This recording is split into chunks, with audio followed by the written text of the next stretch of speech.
Hello lovelies, ముందుగా అందరికీ వరలక్ష్మి వ్రతం శుభాకాంక్షలు. అండ్ ఈ వ్లాగ్ వచ్చేసి నేను వరలక్ష్మి వ్రతం చేసుకున్నప్పటి వ్లాగ్ అనమాట. మార్నింగ్ లేవగానే ముందు గుమ్మాలు అయితే క్లీన్ చేసి పసుపు కుంకుమ పెట్టుకున్నాను. అండ్ పూజా సామాన్లు కూడా క్లీన్ చేసి పెట్టుకున్నాను అనమాట. వై బికాజ్ బిఫోర్ డే నేనైతే క్లీన్ చేసుకోలేదు. సో మార్నింగ్ లేవగానే ఫస్ట్ అవైతే క్లీన్ చేసుకొని ఇంకా దేవుని పటాలకు కూడా క్లీన్ చేసి గంధం బొట్టు పెట్టి పక్కన పెట్టుకుంటున్నాను.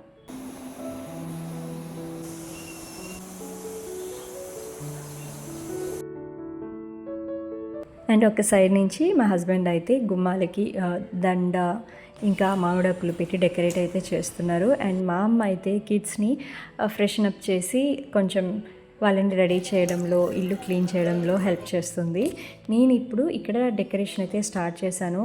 చాలామంది నైటే రెడీ చేసి పెట్టుకుంటారు, కానీ నాకెందుకో మార్నింగ్ లేసి ఇల్లంతా శుభ్రం చేసుకున్న తర్వాత ప్రతిదీ స్టార్ట్ చేస్తే బాగుంటుంది అనిపించింది. సో మార్నింగే డెకరేషన్ అయితే స్టార్ట్ చేశాను నేను. సో ఇదే ఫస్ట్ టైం, నేను ఎప్పుడూ ఇంతగా డెకరేట్ చేయలేదు కాబట్టి కన్ఫ్యూజ్ అవుతున్నాను.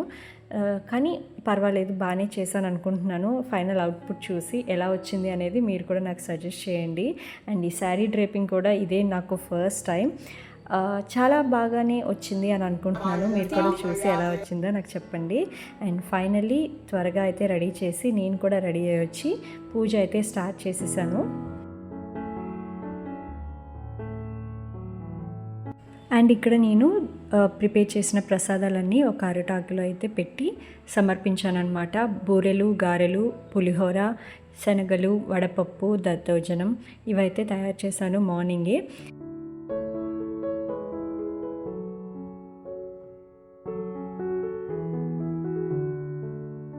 అండ్ ఎప్పుడు నేనైతే వ్రతకథ చదువుకుంటాను, బుక్ ఉంటుంది కదా, దాంతో చదువుకుంటాను. బట్ ఈసారి యూట్యూబ్లో పెట్టారనమాట మా హస్బెండ్. సో అక్కడ ఇన్స్ట్రక్షన్స్ని బట్టి నేనైతే పూజ కంప్లీట్ చేసుకున్నాను. నేను అసలు యాక్చువల్గా పూజలు చేయడం చాలా తక్కువ. ఈ వరలక్ష్మి వ్రతం అంటే నాకు చాలా ఇష్టం.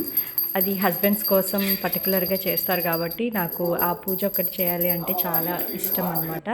అందుకే ఇష్టంతో చేస్తూ ఉంటాను. లాస్ట్ ఇయర్ చేయలేదు నేను, ఎందుకంటే అప్పుడు రెంటెడ్ హౌస్లో ఉన్నాం కాబట్టి. అండ్ ఈసారి ఓన్ హౌస్లో ఫస్ట్ టైం ఫెస్టివల్ చేసుకోవడం అనేది నాకు అదొక హ్యాపీనెస్ అనమాట. సో అందుకని చాలా బాగా చేసుకున్నాను, నా మనసుకి నచ్చినట్టు.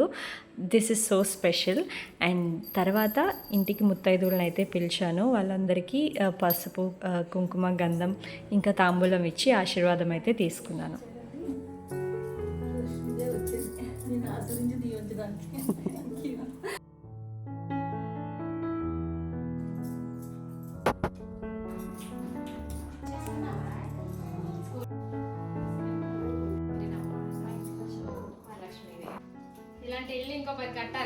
అండ్ వీటి తర్వాత నేనైతే తాంబూలం తీసుకోవడానికి వెళ్తున్నాను, నన్ను పిలిచిన వాళ్ళ ఇంటికి. అండ్ ఇక్కడ నేను మీకు ఒక మహాలక్ష్మిని చూపిస్తాను చూడండి. మా ఫ్రెండ్ వాళ్ళ ఇంట్లో లక్ష్మీదేవి ఎంత బ్యూటిఫుల్గా డెకరేట్ చేశారో కదా, నాకు బాగా అనిపించింది. మీకు కూడా చూపిద్దామని చెప్పి వీడియో తీశాను. అండ్ ఈ పూజ చేసుకుంటున్నప్పుడు ఒక మ్యాజికల్ ఫీలింగ్ వస్తుంది కదా, మనకి సడన్గా అదొక హ్యాపీనెస్, మన ఓన్ హ్యాపీనెస్ మనం క్రియేట్ చేసుకుంటున్నట్టు ఉంటుంది. అలాగే మన నైబర్స్ ఇంటికి, ఫ్రెండ్స్ ఇంటికి తాంబూలం ఇచ్చి పుచ్చుకోవడానికి వెళ్ళినప్పుడు మన హ్యాపీనెస్ని వాళ్ళతో షేర్ చేసుకుంటున్నట్టు అదొక బ్యూటిఫుల్ ట్రెడిషన్లో అనిపిస్తుంది నాకైతే. మరి మీకు ఎలా అనిపిస్తుంది?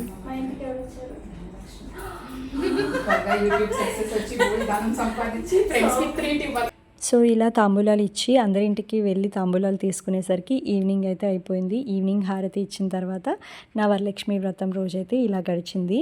మీ వ్రతం ఎలా జరిగింది అనేది నాకు కామెంట్ సెక్షన్లో చెప్పండి. అండ్ ఈ వీడియో మీకు నచ్చితే కనుక please like and subscribe to my channel.